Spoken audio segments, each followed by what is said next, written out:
এভাবেই বান্দরবনের নাইক্ষ্যংছড়ির দুর্গম বিভিন্ন সীমান্ত দিয়ে দেশে আসছে শত শত গরু।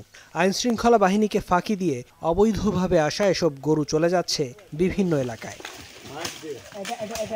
অভিযোগ রয়েছে প্রশাসনকে ম্যানেজ করে প্রভাবশালী সিন্ডিকেট মিয়ানমার থেকে অবৈধভাবে গরু আনে। পরে এসব গরু প্রকাশ্যে হাটে বেচা কেনার পর রসিদের মাধ্যমে বৈধতা দিয়ে পাঠিয়ে দেয়া হয় দেশের বিভিন্ন প্রান্তে। এতে ক্ষতিগ্রস্ত হচ্ছেন দেশের খামারিরা, রাজস্ব হারাচ্ছে সরকার।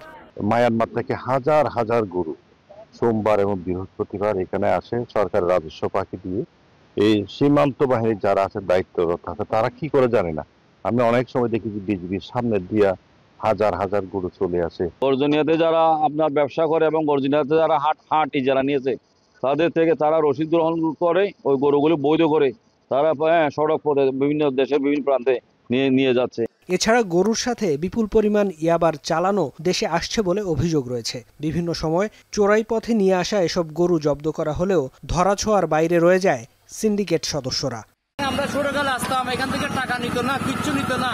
এখন এখানে নাইক্ষ্যংছড়ি বাজারে একজন বলছে আমাকে 500 টাকা দাও রামুর থানায়, আর আমি চাঁদা দেবো না, চাঁদা দিয়া আমি গরু নিয়ে যাবো না।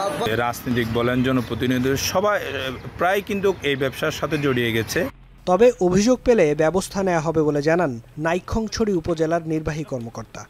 আমার কাছে অফিসিয়ালি কোনো তথ্য এরকম নাই যে এখানে চোরাচালানের গরু উঠে বা এখানে চোরাচালানের গরু ব্যবসা করা হয়।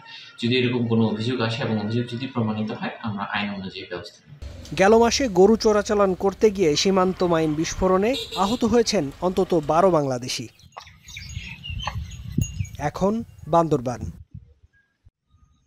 মাঠের অলরাউন্ডার আমি, আর ঘরের all-rounder Tylox. Tylox toilet cleaner, clean মানেই টাইলক্স।